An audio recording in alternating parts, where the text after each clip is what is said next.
cierto, algunas cositas de la pareja de alfil. ¿Se acuerdan?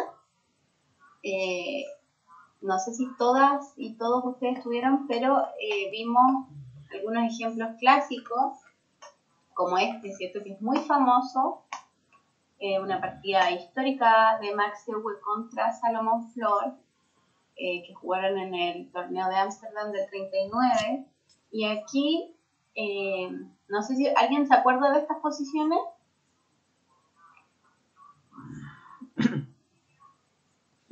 ¿No? ¿Algunos sí? Hablen nomás, porque no les puedo ver las manitos si es que han levantado alguna manito, pero hablen y díganme si se acuerdan. Si no, yo no veo ninguna posición, dama. ¿No? ¿Estará bien compartido o quizás a mi... ¿El resto de Yo lo veo bien. Yo también veo. Sí, yo igual veo. Ya. Entonces revise usted porque... Moni, ¿tú te acuerdas de esta posición? La estaba observando. ¿Alguien que estuvo en la clase conmigo la primera se acuerda? A ver, vamos a revisar.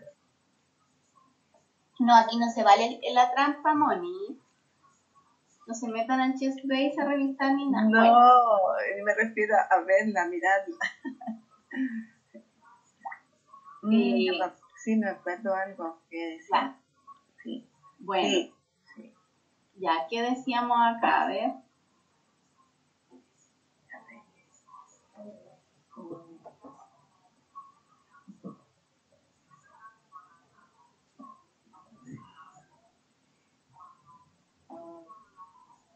Ya les voy a refrescar más la memoria. Yo la escogí precisamente, claro, en realidad esta porque ya la vimos con algunos de ustedes, y tiene que ver, en ese momento yo se los mostré como la pareja de alfiles, ¿cierto?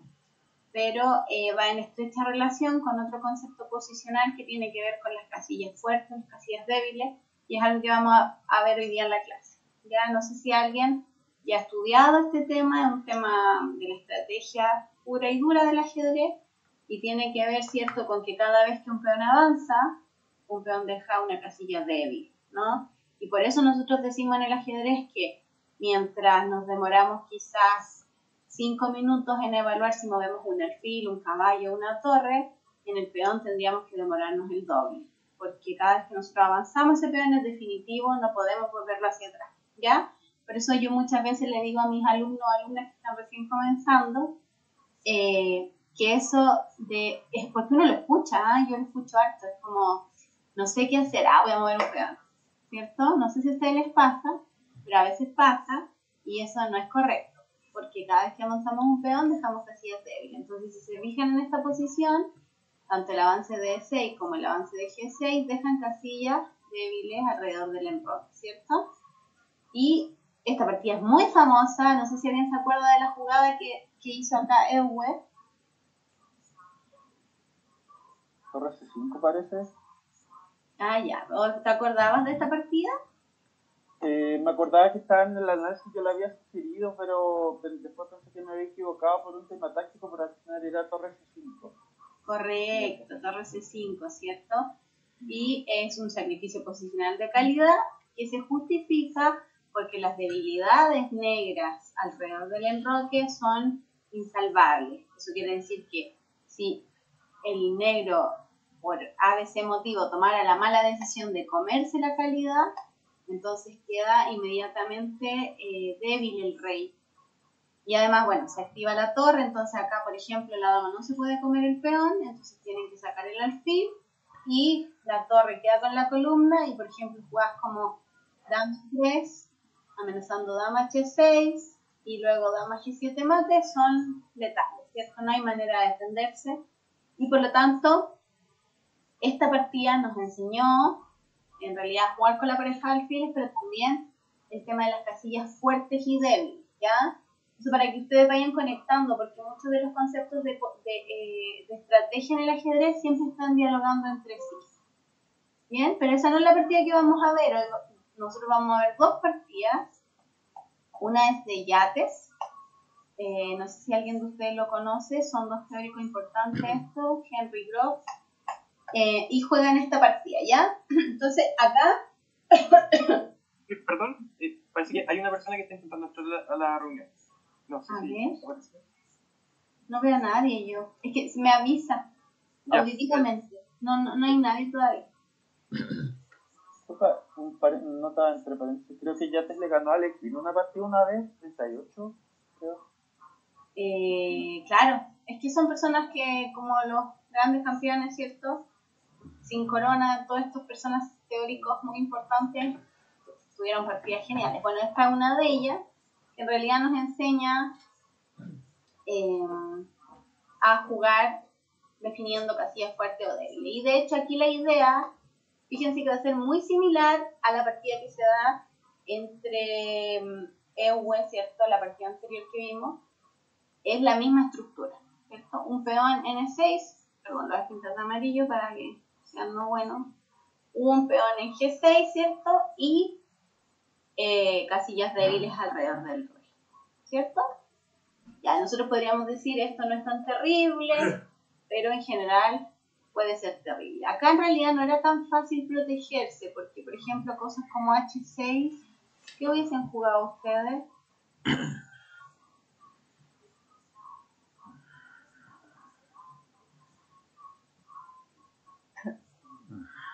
Alfil por H6 o caballo 4 puede ser. Alfil por H6. Bien, ¿cierto? O, bueno, yo inmediatamente calcularía alfil por H6, ¿cierto? Alfil por H6 y destruir, ¿cierto? La defensa del rey, y este alfil es muy fuerte, o incluso traer luego una torre, ¿cierto?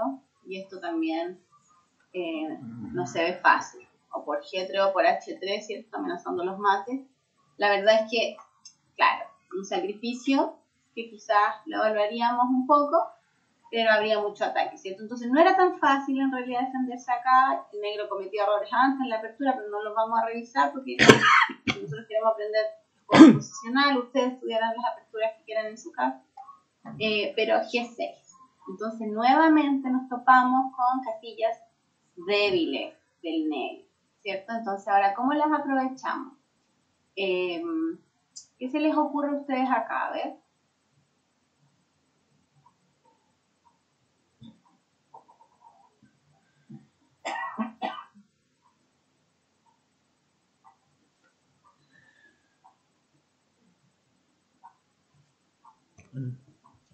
¿Alguna idea?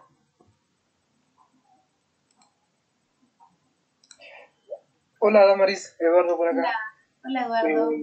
Se me ocurre llevar a la dama a H6 porque apunta a... está amenazando la torre. Y mira las casillas débiles, ¿cierto? Sí, dama H6 podría ser interesante. Lo único que nosotros vamos a tener que tener un poco de cuidado con los caballos F5, ¿cierto? Entonces acá prefieren mover dama H4, que en realidad tampoco es que prevenga tanto los caballos F5, pero se mantiene todavía mirando el centro del tablero, y más importante aún, que gana un tiempo, porque dama H4 amenaza el alfil de B4, ¿cierto? Entonces esa es la gracia de dama H4 en realidad. Dama H6 es una jugada interesante, pero caballo F5 es molesta, porque protege G7, porque los cambios de pieza le van a beneficiar al que tiene problemas, ¿no? Sabemos que cada vez que uno cambia piezas, alivia un poco la presión en el juego, entonces no le conviene al blanco cambiar piezas, pero al negro sí. Entonces dama H6 se pone un poco para la foto, y dama H4 en este caso es buena, porque presiona el alfil. ¿Qué harían ustedes si les tocara jugar de negra? Alfil por C3 yo creo, seguido de caballo por D5. Ay, ¿qué te está murmurando ahí? No. Creo que no hay una amenaza directa al blanco. Cambiaría, capturaría el caballo, pues comería D5 con el caballo. Amenazando cambiar dama. Ya. Bueno, de hecho, el maestro acá drop captura en C3. Y deja miren, las flechas mías me encantan. deja esto que en realidad, claro, si nosotros vamos a analizar el juego, o sea, la posición, nos aparecen cosas que son terribles. Un peón aislado en A, los peones doblados en C, y aparentemente, ¿cierto? La posición del blanco no es tan buena, ¿ya? Pero hay factores posicionales que sí son positivos para el blanco y tienen que ver con las casillas débiles que hay alrededor del rey, ¿ya? ¿Cómo nosotros sabemos en estos casos si estamos mejor o peor? Eso es difícil en el ajedrez, pero en general, bueno, yo creo que les mencioné en la primera clase que hay dos factores que siempre están como ahí en equilibrio, en búsqueda de estar en equilibrio, y tiene que ver con los factores permanentes y los factores dinámicos. ¿Alguien ha escuchado algo de estos dos conceptos?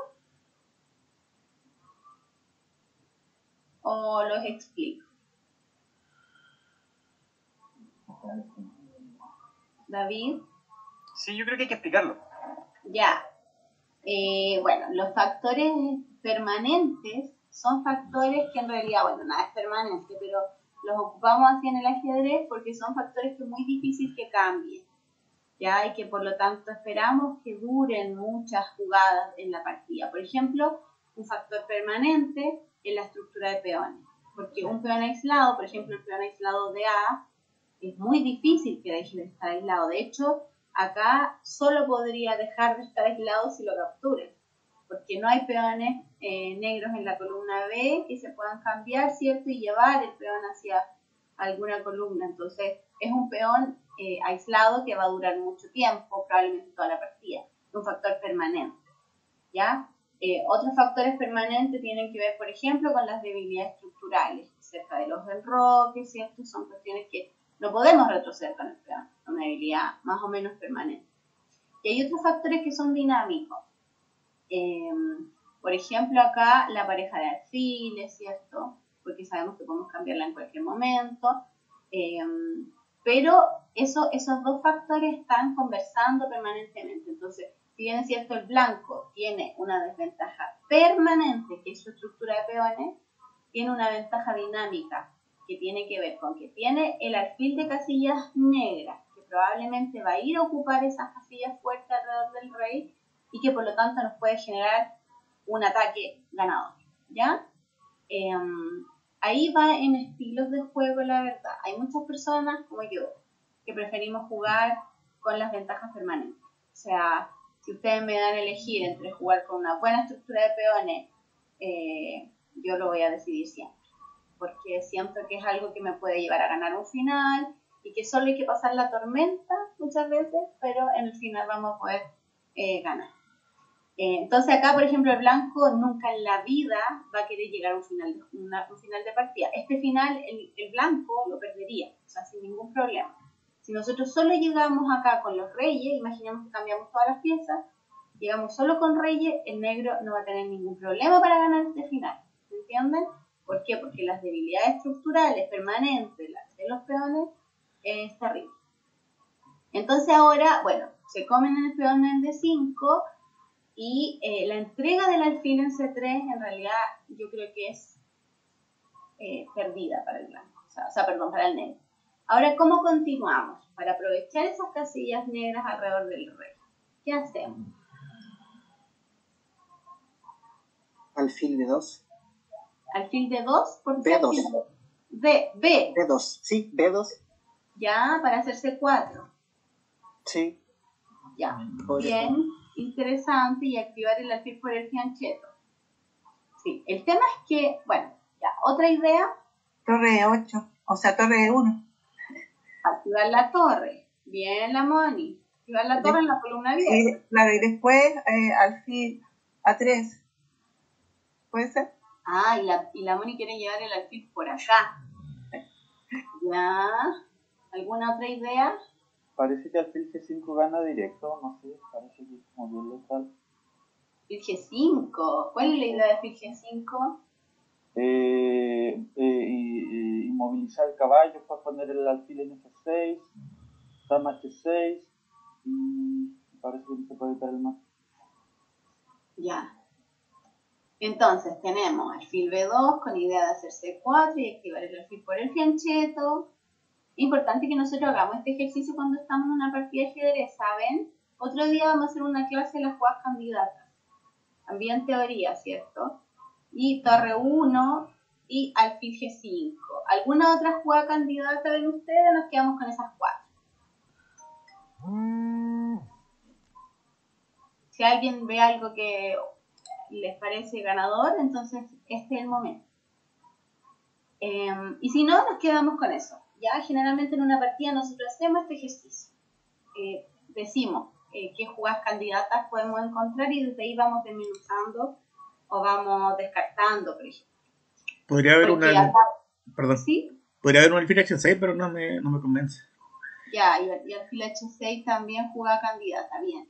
Entonces, fíjense que nadie acá dijo, no sé, A4. Nadie dijo A4. Nadie dijo una jugada que puede ser un poco natural, como torre B1. Nadie la dijo. Nadie dijo H3, por ejemplo. ¿Ya?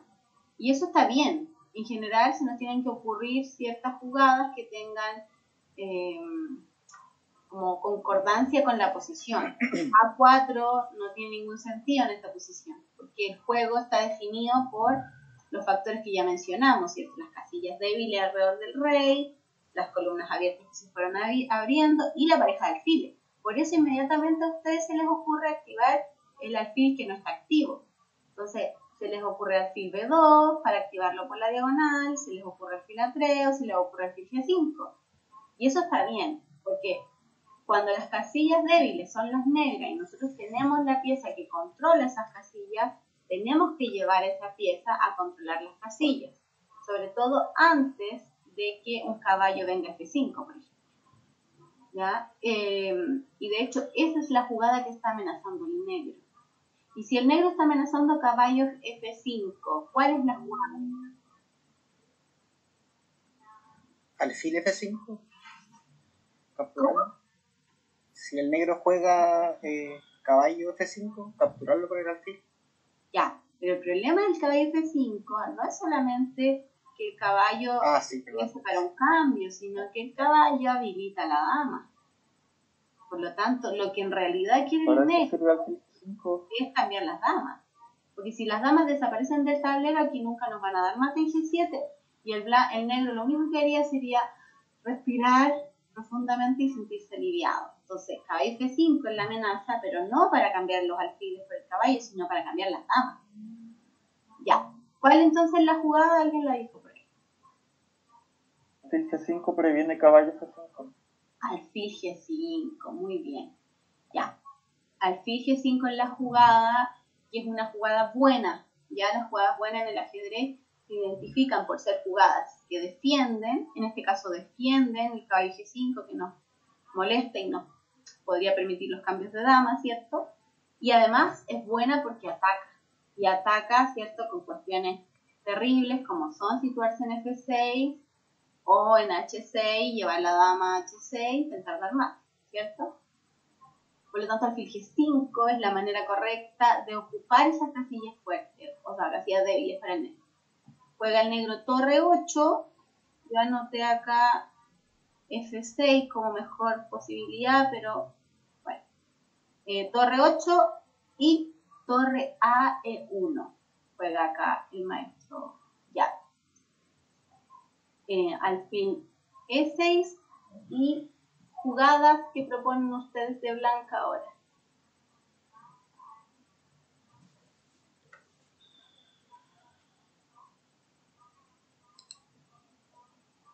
Alfil F6. Alfil F6, muy bien. Para tapar la salida del rey. Y lo hacemos rápido porque, como yo les mencionaba, esto es algo dinámico, ¿cierto? Si nos cambian las piezas, no tenemos cómo ocupar esas casillas fuertes. Entonces, alfil F6 rápido. ¿Qué amenaza el blanco? ¿Qué idea tiene el blanco?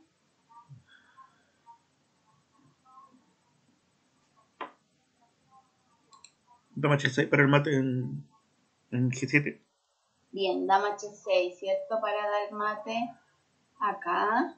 Entonces el negro juega C5. Ya, porque se intenta activar evidentemente por el otro flanco, otro flanco. Bien, y ahora entonces, ¿qué jugamos de blanca?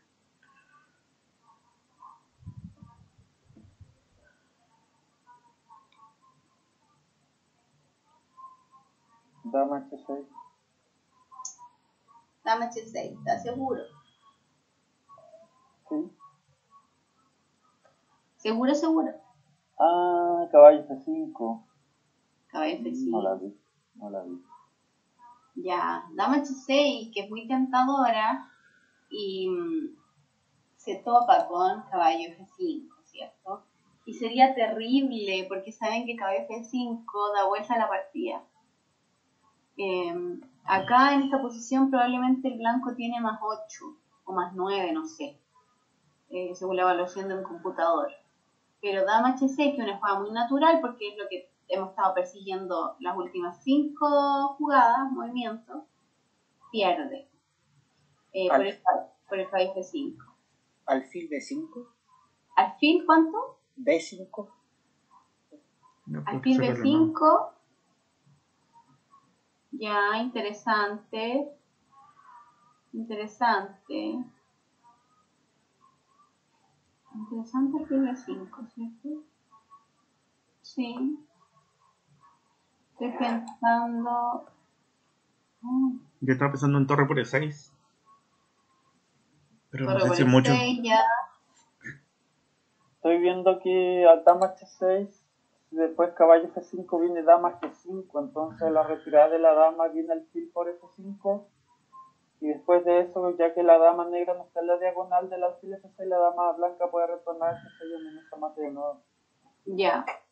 Sí, pero hacerlo más simple. Nos vamos a demorar como 3 movimientos más. Acá hay una jugada que el negro no tiene nada que hacer. O sea, se va a venir mate después en 2 jugadas.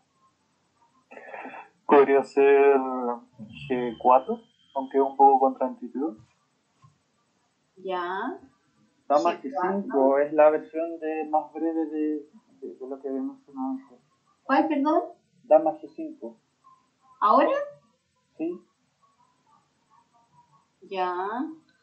Pero dama G5 no nos va a permitir... O sea, nos vamos a topar con el mismo problema. Nunca podemos hacer dama H6. A mí me gusta Manda. alfil. Ay, no, pero no estoy seguro. Ay, no, estaba calculando alfil por G6. Pero tengo problemas si me come con caballo por. Claro. Sí, porque van a entregar ahí con caballo, ¿cierto? Ya, entonces tenemos G4 para cubrir la casilla F5. Pero en realidad tampoco lo soluciona mucho porque al dama H6, caballo F5 igual amenazaría alfil por dama, ¿cierto? Se me ocurre dama por H7, después torre 3, torre H3. Pero ojo que la torre no puede llegar a H3 porque está el alfil. ¡Oh! Me da risa porque viene de un RT y ahora lo estoy viendo. Y viste ese mate. No, pero está No, bien, pero... son ideas bonitas. No que me pasa el torneo, pero ahora estoy tomando todos los controles. Que es tarde, estamos cansados. Ya, entonces, pero si la Vamos a idea es ir a torre 5 proteger vencida. acá, que después que el caballo no se mueva ahí, ¿qué podríamos hacer? Ahí llegó alguien, dame un segundo. Llegó. Bueno, chiquillos, un gusto haber estado con ustedes hoy día. No, Leonardo, estamos aquí mirando un ejercicio, incorpórate nomás. Ya, entonces, ¿cómo hacemos? Acá hay una jugada, la mejor. Sí, alfil B5 me tinca que es buena. ¿El torre de 5 no puede ser? Torre 5, Moni. Torre 5 en la jugada. Muy bien, Pancilla. Excelente. Excelente. Hiciste trampa, Moni. ¿Qué es eso? No, porque me imaginé que es que quiero matar a ese caballo si me viene a molestar. Quieres capturar, Moni. Tú no quieres matar a nadie. Torre E5 en la buena. Y de hecho acá jugaron alfil F5, pero dama H6 y en realidad abandonan porque no tienen nada contra la amenaza dama H6, ¿cierto? Porque a los caballos F5 la torre por protege el alfil y sigue amenazando más. Así que bonito remate, pero es importante hacerlo bien, porque por ejemplo acá, si nosotros hubiésemos ido con nuestro ímpetu inmediatamente con dama acá, claro, vuelven. Y bueno, no pasa nada, ¿sí? Si nos comen, la dama come y esto ventaja negra inmediatamente. ¿Ya? Así que el primer ejemplo que dialoga, ¿cierto?, con la primera partida que vimos en nuestra clase hace tiempo. Y la segunda que vamos a ver es una partida que elegí porque quizás más fácil de entender las casillas fuertes, bueno, o por lo menos para mí en mi historia, digamos, de estudio de ajedrez, fue más fácil con los caballos, ¿ya? Bien, llegamos a esta posición, yo paso rápido la apertura porque no es lo que queremos ver. Pero esta es una partida que jugó Aaron contra Botvinnik. ¿Alguien conoce a alguno de estos maestros? Botvinnik fue campeón del mundo. Bien, la Moni, mi alumna favorita el día de hoy. Ya, Botvinnik fue campeón del mundo. ¿Y cuáles eran las características de este campeón del mundo? Porque todos los campeones del mundo tienen características, ¿sí o no? Por ejemplo, no sé, pues Tal era un jugador muy táctico, ¿no? Capablanca. ¿Cómo era Capablanca? ¿Han estudiado Capablanca alguna vez? Como natural, innato, una cosa así, ¿no? El Mozart del ajedrez, ¿cierto? Era un jugador, claro, muy intuitivo, pero ciertamente de un juego, de una comprensión más bien posicional muy elevada. O sea, de ahí que uno de los libros más importantes y que los ajedrecistas comenzamos a leer son los fundamentos del ajedrez de Capablanca, que tiene que ver, por ejemplo, con cambiar las piezas accesorias cuando nosotros tenemos algún tipo de ventaja, ¿cierto? En esta partida, por ejemplo, lo hace el negro. Fíjense que en esta posición empieza a cambiar muchas piezas. El negro cambia. Y eso también es de un olfato posicional. Esto lo hubiese hecho Capablanca, ¿cierto? Probablemente Botvinnik lo estudió igual a él. Y bueno, y llegamos a esta posición que... ¿En qué fase de la partida creen que estamos acá?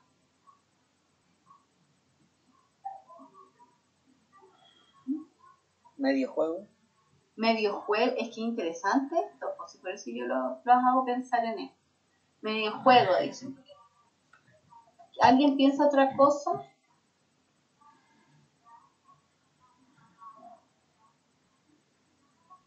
Estoy pensando que no la línea de lo que define un final, no. Intuitivamente digo final, pero por la cantidad de piezas puede que sea medio juego, la verdad no soy capaz de ver nada. Es interesante lo que están diciendo, porque claro, ¿cuándo es algo un medio juego, ¿cierto? O cuándo algo ya es un final. Una apertura lo sabemos, porque es fácil, ¿no? Los primeros movimientos, hasta donde se acaba la teoría, dicen algunos, y lo podríamos cuantificar entre los primeros 10, 15 movimientos, aunque hay aperturas que son teóricas hasta la 25, ¿cierto? Pero este ya es más complejo. Y yo el otro día en una clase hablaba de esto en relación a que, claro, nosotros nos han enseñado que existen como 3 etapas, ¿cierto? Apertura, medio juego y final, pero por ahí alguna teoría ajedrecística habla como de la 4ª fase. No sé si ustedes la han escuchado. No me vengan con esas cosas de extraterrestre y cosas así, porque la 4ª fase tiene que ver con estas posiciones en donde tiene características tanto de medio juego, porque, por ejemplo, no hay columnas abiertas, pero también ya tiene características de final. Por ejemplo, que el rey se acerca al centro, por ejemplo. Que no hay tantas piezas, que se han simplificado una pareja de piezas menores, o dos parejas de piezas menores, ¿cierto? Y bueno, aquí se cambia a otra y aquí claramente esto ya es un final, ¿cierto? Sin columnas abiertas. Pero bueno, ahora Botvinnik, campeón del mundo, de una característica de juego muy posicional, de hecho, ahí yo se los recomiendo. Botvinnik tiene unos tomos de estrategia, de libros de estrategia, se llaman así de hecho, estrategia, ¿ya? Los libros se llaman Estrategia 1, Estrategia 2 y Estrategia 3. Porque los ejercicios somos tan originales para los nombres. Bueno, y Botvinnik es un maestro en juego posicional, así que para que ustedes lo estudien. Y acá juega C4. Entonces ustedes me van a decir cuál es la idea de Botvinnik. Tratemos de desempeñar esta jugada. Llevar el caballo de 3. Llevar el caballo a D3. En realidad, fijar una casilla fuerte, ¿cierto? ¿Y quién la va a ir a ocupar eventualmente? El caballo, ¿cierto? Porque, claro, otra cosa podríamos intentar es llevar una torre a esa casilla fuerte, ¿cierto? Pero una torre no va a ser tan fuerte como un caballo, porque el caballo va a ser molesto y las torres, por ejemplo, que podrían intentar capturar, perderían, obviamente, calidad, entonces nos conviene poner el caballo. Ya, bien. ¿Qué otra cosa, ves? Porque estas jugadas a veces son multipropósitos. Dejar inmovilizado el caballo blanco. Bien, Moni, dejar este caballo sin juego. Ahí el caballo podría ser caballo B3, ¿cierto?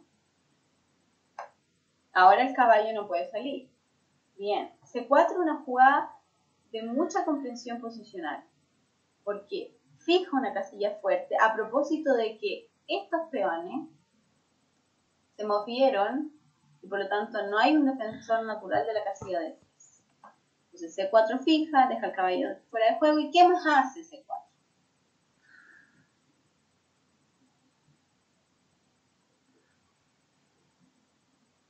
También fija una debilidad en B2, ¿o no? Bien, bien, David, ¿cierto? Sí. Fija otra debilidad estructural, que es un peón retrasado en B2. ¿Se acuerdan que hemos hablado harto de la estructura de peones? Deja ese peón retrasado porque si bien es cierto, el peón podría eventualmente avanzar, ¿cierto? No es tan fácil porque este peón podría capturar al paso. Las torres negras se podrían ubicar en la columna semiabierta, presionando al peón. Y si el peón avanzara y capturáramos al paso, se activa la otra torre contra el peón de C3. Entonces una jugada multipropósito. Fija una casilla fuerte, deja el caballo fuera de juego e incorpora otra debilidad. ¿Ya? Sí. Y, ¿sí? Tengo una idea que me acuerdo, creo que hay un torneo en Rusia donde Botvinnik empezó a jugar C4 en la francesa, ¿no? Y creo que uno de los objetivos en ese caso, creo que acá igual es inmovilizar el peón C3, impedir C4 igual, eventualmente. Claro, impedir C4, impedir el regreso del caballo. Claro, o sea, C4 es una jugada multipropósito, pero claro, hay que hacer. Entonces acá Botvinnik nos enseña a jugar. Fíjense que el maestro Aaron hace torre C1, porque si por ejemplo yo hiciera de negros torre C5, la única manera de defender el caballo sería con B4 y al peón por dejar protegido con la torre peón de C3, ¿cierto? Para poder recapturar con el caballo. ¿Entendieron lo que dije, no? Ya, si alguien no entiende me avisa. Por lo tanto, torre C1 protege el peón de C3 y eventualmente amenaza B3 o B4, ¿cierto? Por lo tanto, ahora Botvinnik fija una cadena, importante cadena esta, ¿por qué? ¿Por qué será tan importante esta cadena de peones acá? ¿O no es importante? No es importante. Sí, hay una partida de Kasparov con Chirov en Linares 98, creo, Linares 97, y al final es una estructura donde están solo unas cadenas de peones y los reyes, pero la cadena de Kasparov está más, o sea, voy a ver esta partida, esta cadena cuando está más avanzada que incluso una cadena del rival es ganadora. Ya, sí, o sea, es que las cadenas de peones son estructuras sanas, ¿cierto? Porque claro, por ejemplo, en un final, el rey tendría que llegar hasta esta para recién empezar a pegarle, ¿cierto?, al resto. No sé si alguien que llegó, no, creo que está ahora o sí. No, es que no quería interrumpir la clase, pero de que los 3 libros mencionados de Botvinnik están disponibles en la biblioteca del club, por si Te pasaste, presidente. quieren Tenemos solicitarlo. presidente. Me voy a ir a Valdivia a vivir yo, porque ahí tenemos presidente. Tenemos ahí para que nos hablen, si es que quieren solicitarlo, para estudiar. Tienen que solicitarlo. Ya Sería deberíamos muy estar bienvenida. en el chat. Sería muy bienvenida, dama. Gracias. Bueno, en mi sueño me vivir allá, pues yo le contaba a la Moni, así que voy a buscar una casa por ahí. Ya. Ya te esperamos. Entonces, la cadena es una estructura muy sana, muy saludable y que, como bien decía el compañero, ¿cierto? Hay muchas partidas, mucha teoría, en donde llegando a un final, la cadena de peones se impone generalmente a otras estructuras que no son sanas. Pero sobre todo es importante porque de alguna manera el negro va a intentar, con el rey obviamente en el centro y con el avance de ciertos peones, generar aquí una presión central. Y obviamente no nos vamos a olvidar que cuál era la idea principal de C4, tratar de llevar una pieza a la casilla fuerte.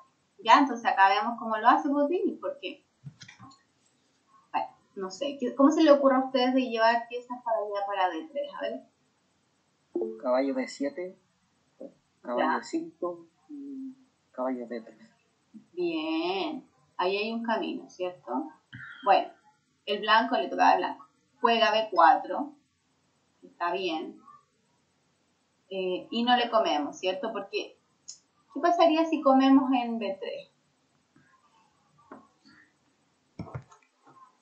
Perdemos la casilla fuerte. Perdemos la casilla fuerte, es lo principal, ¿cierto? Y si bien es cierto, el blanco se deja ahí un peón semi-retrasado, no sé, pero capturarían con el peón de A y en algún momento intentarían hacer C4, ¿cierto? Y este peón se transformaría en un peón pasado. Por lo tanto, es importante en las partidas nuestras no hacer jugadas como C por B3, y yo las he visto. De repente aquí alguien hace esto y, bueno, son decisiones, pero no hay que ayudar a nuestro rival, ¿cierto? Hay que hacerle la vida más difícil al rival. Entonces, no comemos y acá torre C7. Peón, F3, lógico, porque las cadenas de peones sabemos cómo se atacan. ¿Cómo se atacan las cadenas de peones? Desde la raíz. Desde la raíz, me gusta. Desde la base, ¿cierto? La base, chuta. No, pero me gusta eso, es más orgánico. Es desde la raíz. O desde la base, ¿cierto? Una idea podría haber sido, en vez de F3, en vez de F3 yo decía hacer cosas como F4, G5, perdón, G4, F4 y F5 para atacar la base, pero también se puede hacer como lo intentaron, ¿cierto? Avanzar E4 y presionar la cadena, ¿no? Entonces ahora, viendo esto, Botvinnik mirando hacia el futuro, hace torre de 8, que evita el E4, ¿cierto? ¿Lo evita o no lo evita?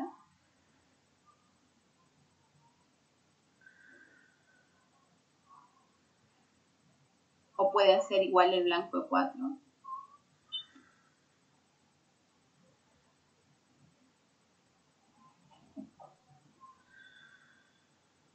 ¿Qué opina el público?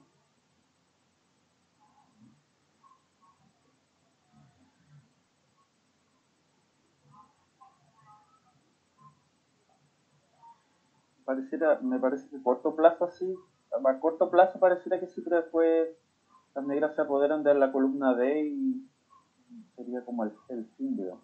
Exactamente. Por algo hacen torre de 8, ¿cierto? Para disputar la columna y por lo tanto el blanco acerca el rey, ¿cierto? Se da cuenta que el 4 no es una jugada tan posible. ¿Por qué? Porque el rey negro está mucho más cerca de la columna. Entonces eventualmente cuando cambiemos en el 4 las torres van a disputar la columna apoyadas del rey. Entonces el blanco se ve en la necesidad de acercar el rey, porque ve que además que estamos en un final, llegando a un final, tenemos que incorporar al rey. El rey es una pieza de ataque. Eso no lo dije yo, lo dijo Alexis.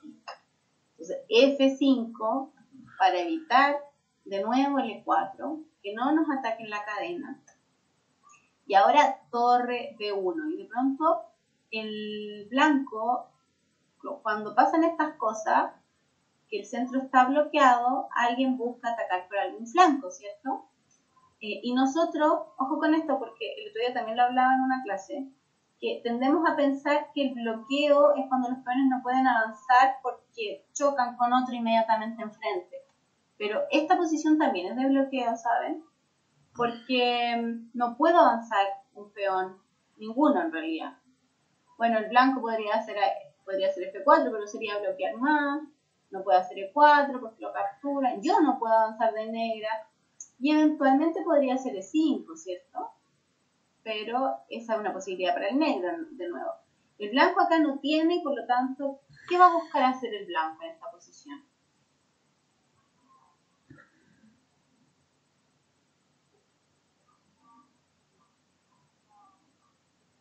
Esperar su triste desenlace. ¿Qué podría hacer el blanco?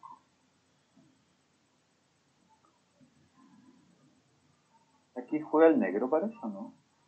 No, sí, pero me refiero a tratemos de entender por qué el torre B1. Ah, claro. A propósito de que, ¿por qué hace torre B1? Eso es lo que estoy tratando de entender. Para jugar B5 y después caballo C6. ¿Puede ser? B5 y caballo C6. O sea, también generar una casilla fuerte. Con B5, ¿cierto? Y fijar esta casilla. Claro, precisamente lo que busca torre B1 es generar un contraataque. Y eso está bien, porque no pueden esperar que el negro los aplaste. O sea, tienen que buscar un contraataque. Por eso el negro reacciona, hace caballo A4, pone en problemas, ¿cierto? La casilla C3, torre, y ahora torre B8. O sea, también se opone al plan del blanco. Porque ahora jugás como B5, ¿cierto? ¿Con qué se toparían? ¿Qué jugarían ustedes si el blanco jugara B5? A6. A6, ya interesante, A6, pero sí, A6 podría ser, sí, directa, o torre C5, ¿cierto? Misma idea, aprovechar que este peón está clavado y que a los caballos C6 no existen, que parece que no están dando jaque doble, ¿cierto? Pero nos sirven por torre por simplemente, ya que el peón está clavado. Y esto perdidísimo está blanco. Así que, claro, los B5 no son posibles con la torre B8 y el blanco juega torre 1. Y ahí yo les dibujé un poquito las ideas de cómo poder llegar, porque esa fue la idea principal para hacer el C4 de Botvinnik. Ya, ¿por dónde nos vamos entonces con el caballo?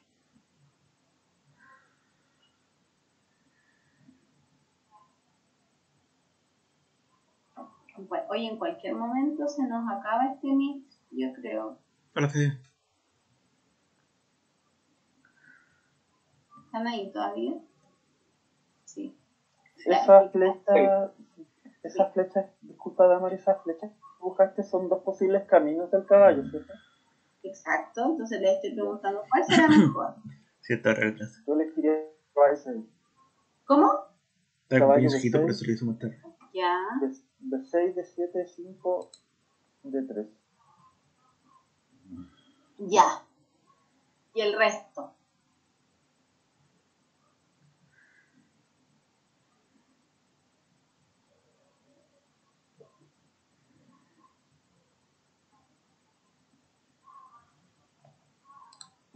Parece ¿El como caballo más con la. C5? Sí. A Sí, ver. caballo C5. Caballo C5. ¿Por qué caballo C5? Bueno, aparte de que la ruta es más corta, si es que nos llegan a comer, parece que ganamos peón después de torre por C5 y el caballo de A5 del blanco no tiene un escape claro. Correcto, ¿cierto? Eso es importante, porque si bien es cierto en los finales no es tan importante ya el tiempo, ¿se han fijado que en el final el tiempo ya es relativo? Igual acá es importante concretar el plan lo más eficientemente posible. Entonces, claro, caballo de 6, caballo de Tienes 7. razón. Quizá ahí lo que me molestaría a mí son cosas como F4, y que me sigan molestando ¿Cómo para no cambiar? poder llevar la casilla afuera. Yo ahí, por ejemplo, podría hacer caballo F6 Sí, y después tratar de situarme en E4, ¿cierto? No sé si me entienden o hago flecha igual. Yo digo, si por Acá el plan caballo de B. D6, caballo acá, me hicieran un F4, entonces claro, a lo mejor evitaría mi salto de 5, pero generaría otra casilla débil en E4, entonces el caballo podría ir vía F6 y situarse ahí.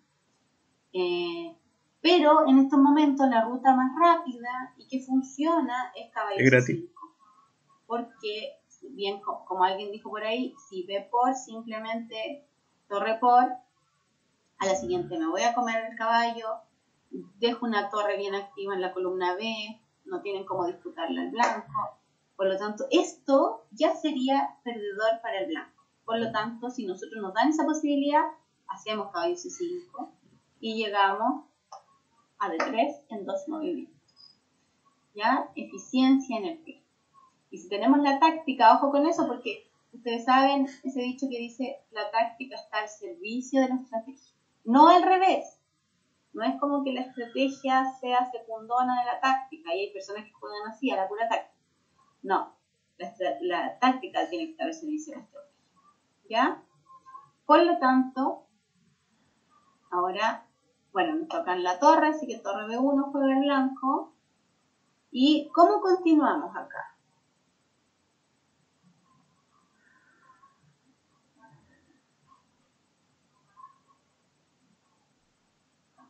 ¿Alguien tiene alguna idea?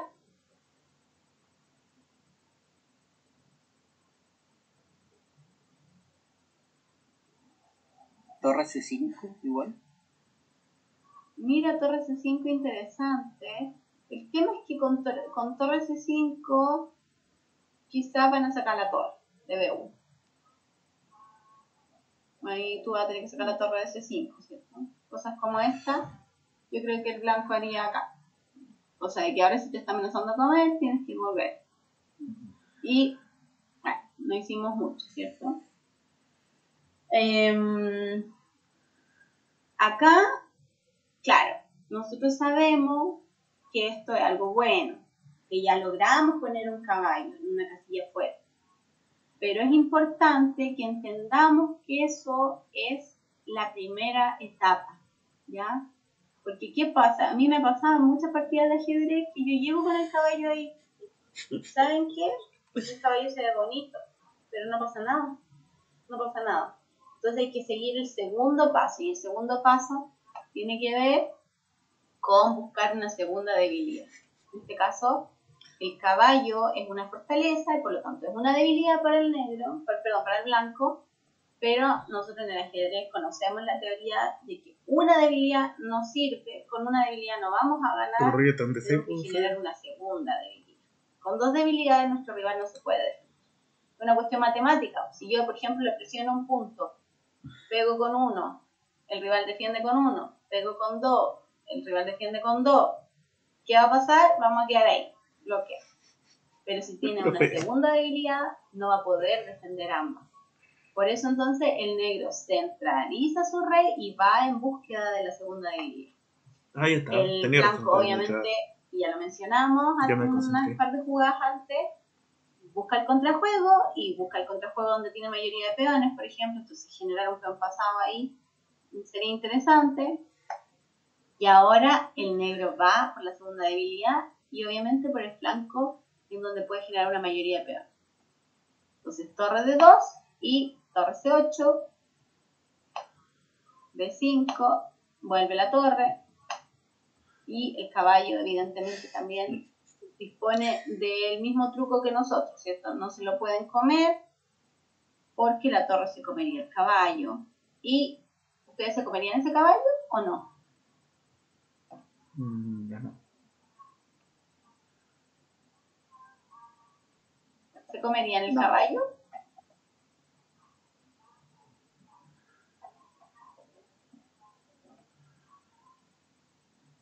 ¿Se comerían el caballo? No.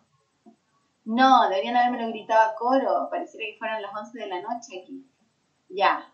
No se comen el caballo. No se comen el caballo porque eso es entregar su casilla fuerte. Entonces, ¿qué hacemos? E5. Le quitamos las buenas opciones de salto al caballo. El caballo quería ir a D4. Por lo tanto, E5 deja el caballo sin casillas. Imagínense que el caballo va a C1, que está bien porque quieren cambiar un caballo malo por un caballo súper bueno. Ya, ¿qué hacemos acá de negra? E4. Muy bien, E4 la jugada. Porque, a ver, es importante ser flexible en el ajedrez. Porque muchas veces la ventaja la vamos a tener que transformar. Y en este caso, si nos comen el caballo, por ejemplo, ¿qué haríamos nosotros acá?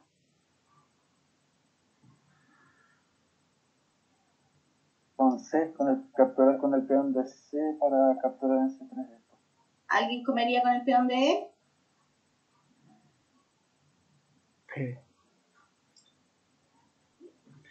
¿O todos con el de C? Con el DC para aprovechar la columna también. ¿Ya? ¿Alguien comería con el peón de E?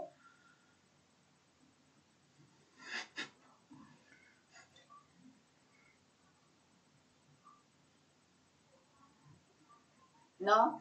Nadie. Yo comería con el peón de E. ¿Alguien comería con el peón de E? ¿O solo yo comería con el peón de E? Comer con el peón de E es mejor en esta posición, ¿saben? Porque Mira, pero- ahora que este peón débil y con torre C7, por ejemplo, nos comemos un peón central. Un peón central, muy importante. Entonces, bueno, comer con el DC igual es ganador, ¿sí? Porque te comes el peón DC. Pero ese peón, bueno, ambos son importantes. El peón de E es más delicioso. Entonces acá, obviamente con E4 es una buena jugada porque le dice al rival, ok, tú me vas a comer mi pieza fuerte, mi pieza que está en la casilla fuerte, pero yo voy a dejar un peón pasado, voy a comerme peones, voy a transformar mi ventaja. Entonces, terrible esta posición de Aaron porque no se puede comer el caballo, tiene que hacer cosas como raíz de 1, porque tampoco tiene muchas jugadas. Fíjense cómo el caballo en una posición fuerte constriñe las piezas del blanco y bueno, ahora se nota, ¿cierto? Que es una muy buen plan llevar el caballo de 3. Bien, ¿cómo seguimos acá? ¿Qué se les ocurre para el negro? Acá hay una jugada muy buena. G4. G4, interesante. ¿Otra? ¿Cuál candidato? ¿Cuánto? F4. F4. ¿Por qué F4? Porque amenaza F por E3 y si es por F3 viene E3 y parece que empiezan a pasar tan malas para comienza a el generar, ¿cierto?, esta segunda ventaja que es generar peones pasados. Y eso porque nosotros tenemos espacio, pues nosotros vamos poniendo la música en esta partida, entonces podemos hacer estas cosas. F4 es muy buena jugada. Amenaza, como bien dijo nuestro compañero acá, que al peón por ejemplo, E3, y esto es una calamidad terrible, porque aunque la torre se ponga acá, la torre, nosotros ahora sí comeríamos, pero fíjense, no solamente tienes al caballo, sino que el peón metido en tu dormitorio, terrible esta posición. Por lo tanto, no comen, juegan torre de vuelta. Y ahora, ¿cómo continuamos?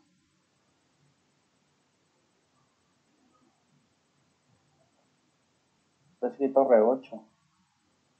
Torre 8, interesante. Sí. Torre 8, interesante. Pero G4 es mejor. G4, ¿cuál es el problema de G4? Que acá en blanco en realidad no tiene jugadas. Yo puse, por ejemplo, ya F por G4. ¿Qué jugaríamos acá? F3. F3, muy bien. Y vamos generando peones pasados. Claro, en este momento de la partida, incluso podemos sacrificar algún peoncito, pues si tenemos peones ya que van a llegar a la séptima fila, probablemente la octava van a coronar. Pero bueno, esto es cálculo. Esperen un poquito. Se supone que de ahí me lo va a pasar por acá. O si no, te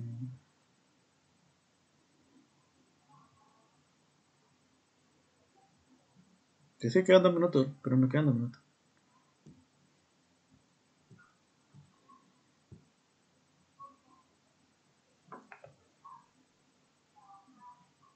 Espera un poquito.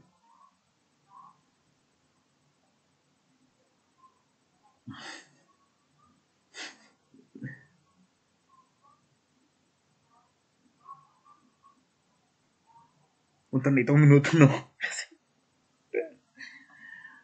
No, si ya va a empezar de nuevo, esperen un poquito. Vamos a ver qué es el jefe.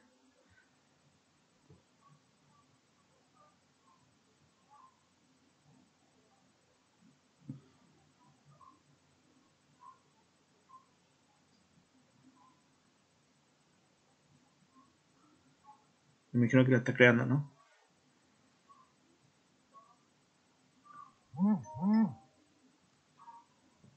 Ya, mejor.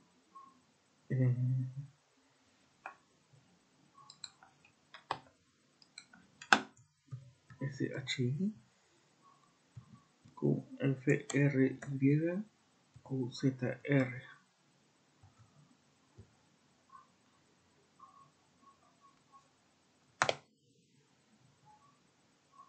What? What? ¿No noté mal? QFR. A ver. Es. Ah, no, es chico ni con I latina.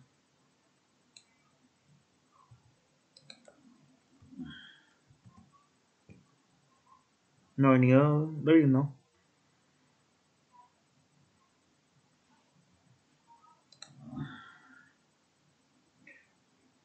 Ni se acordó David de escribirme el link en...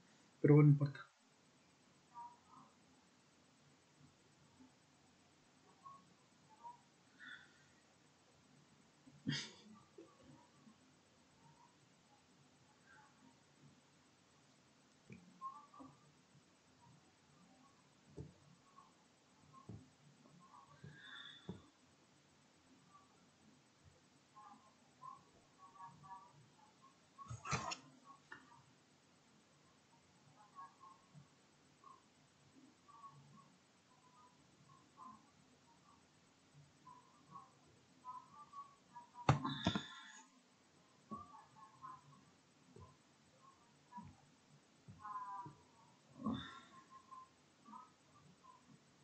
Sí, el hermano de Nikos.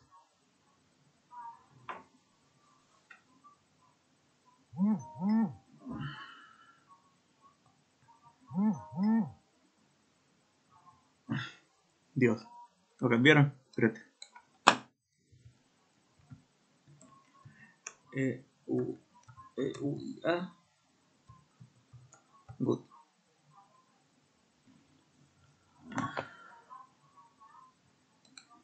¿Solicitar unirse?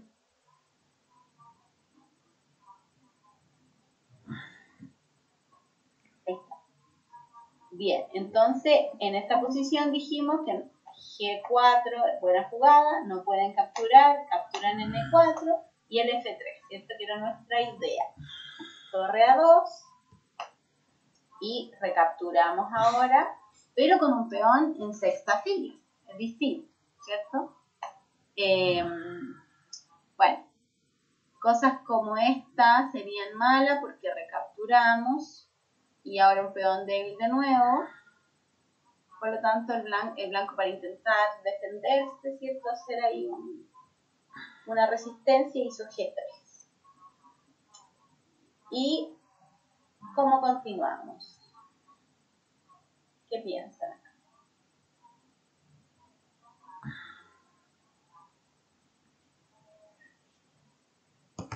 Torre F7, puede ser una. Torre F7 para amenazar F2. ¿Cierto? ¿O no? ¿Quién es Torre F7? Yo, Matías, Ya. Matías, ¿con qué idea torre F7? para jugar F2, Ya. eh, Sí, a mí lo que me da un poco ahí de nervio es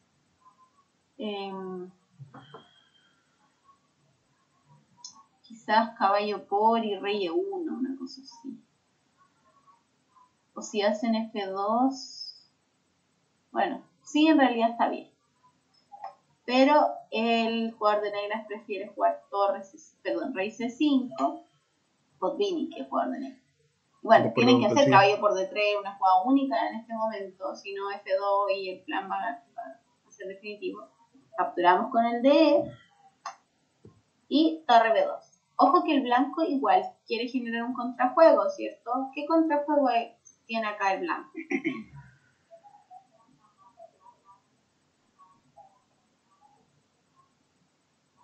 quiere jugar a 5. Ya. O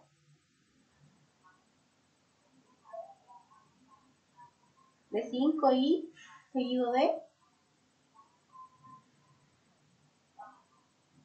Seguido de B6. B6, ¿cierto? B6 en realidad es lo que busca.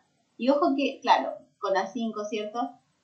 Genera un peón pasado, pero el problema real no es el peón pasado, sino que es que activa las torres. Y pueden venir las torres con jaque, después las torres para el otro lado, seguir amenazando. Eso es el contrajuego finalmente. O sea, activar las piezas. Y bueno, porque el peón no va a coronar, ese peón no va a coronar. La torre abajo va a bloquear y no va a coronar, pero las torres se van a activar y ese es un problema. Por lo tanto, hacemos torre B para evitar esos planes. El rey va a mantenerse, ¿cierto?, en la defensa de ambas casillas. Los peones, para estos peones son terribles, pero como les digo, hay que saber concretar la ventaja. Y como también lo mencionamos, ¿cierto?, se transforma, en esta partida se transformó muy bien la ventaja porque el caballo de C3, el caballo de D3 se transformó en 2 peones pasados. O sea, la ventaja realmente se transformó a favor del negro. Entonces, A6, justo acá tenemos además táctica, la táctica al servicio de la estrategia, peón por, y bueno, cosas como esta serían igualmente malas porque simplificar en esta posición no le ayuda al blanco, ¿cierto? A diferencia de las posiciones de medio juego o de apertura incluso, en que si un bando está perdido porque lo están atacando, ahí sí nos conviene simplificar porque nos alivia la presión. En los finales simplificar solo aumenta la ventaja. ¿Se fijan? Es distinto. Por eso yo digo que los finales hay que estudiarlos mucho porque son otro ajedrez. Son distintos en la apertura y el medio. Entonces el blanco acá, como para generar también algo de contraataque, deja ese peón avanzado, ¿cierto? Pero las torres vuelven. Y contra el A6, ¿cómo defenderían ustedes acá? ¿Qué jugada harían de negras?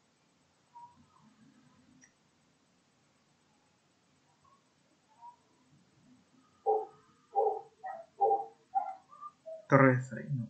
Torre B6. Si logramos torre. Torre A8. Torre A8. ¿Alguien más?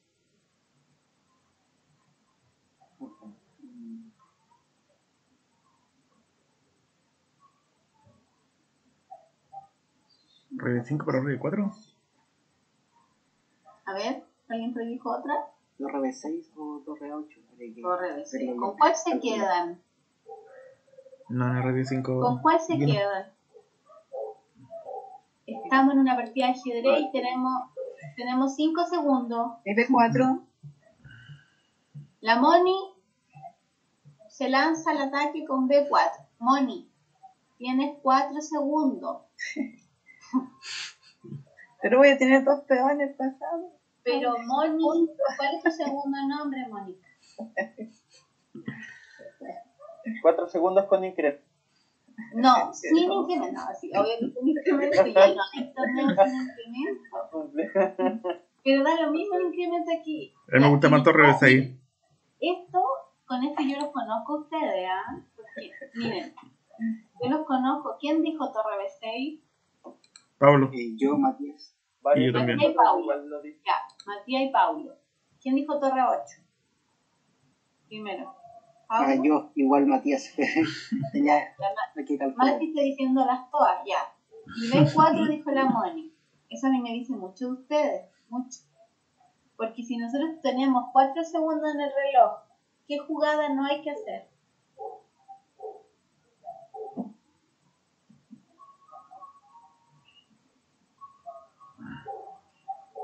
B4 tiene el problema de torre 5.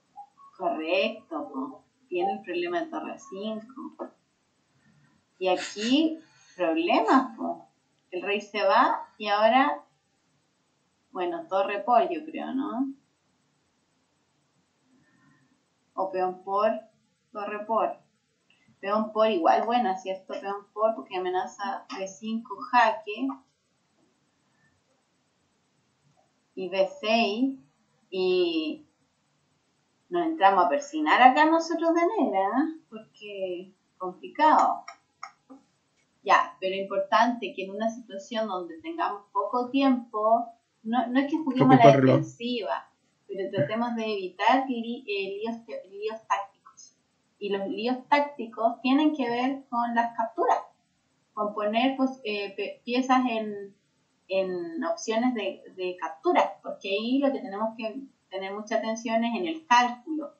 Entonces, por ejemplo, si nosotros tenemos poco tiempo, claro, movamos las torres o movamos el peón o movamos el rey, pero no generemos posiciones de cambios de piezas, porque probablemente ahí con poco tiempo van a haber cálculos, van a haber capturas que no vamos a poder evaluar, o incluso jugadas intermedias como la que dijo David, ¿cierto? Que es torre 5, una jugada táctica.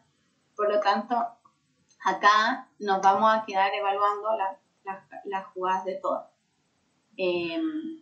Y entonces acá, ¿en cuál decidimos? ¿Torre B6 o torre 8?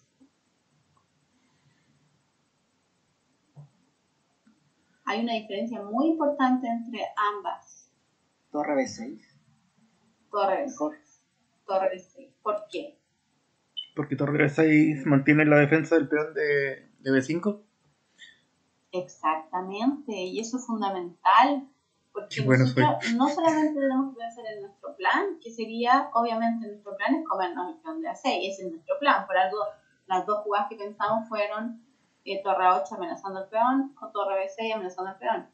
Pero, sí, buenísimo. Siempre, aunque nosotros queramos ejecutar nuestro plan, tratando de evitar el contrajuego del adversario, sobre todo en posiciones como esta, en donde gracias a la casilla fuerte logramos poner un caballo, logramos transformar la ventaja, pero no podemos generarle o darle opción de contrajuego. Entonces la jugada correcta es torre B6. Cosas como torre A8 se topan con torre A5. Vamos a poner torre A6 temprano. Bueno, contrajuego. Capaz se defiende y todo y sigue estando mejor el negro, pero yo no quiero contrajuego, po. O incluso con esta otra torre para que después nos den más jaque, a ver. Y aquí, mira, me van a llenar de jaques. Así que no al contrajuego y torre B6 suficiente. Torre A2 y ahora la torre A por el punto débil. El rey, y fíjense que si bien es cierto en esta posición estamos mucho mejor, ¿cómo ganamos? ¿Hay alguna manera directa de ganar?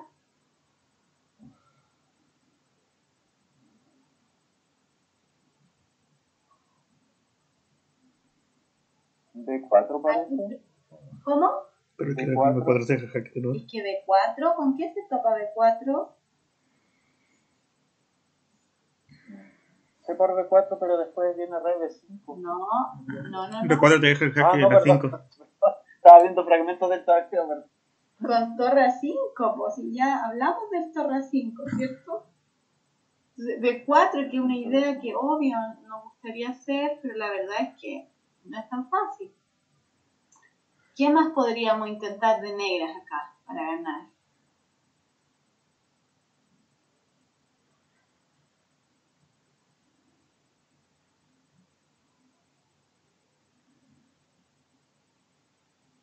¿A alguien se le ocurre?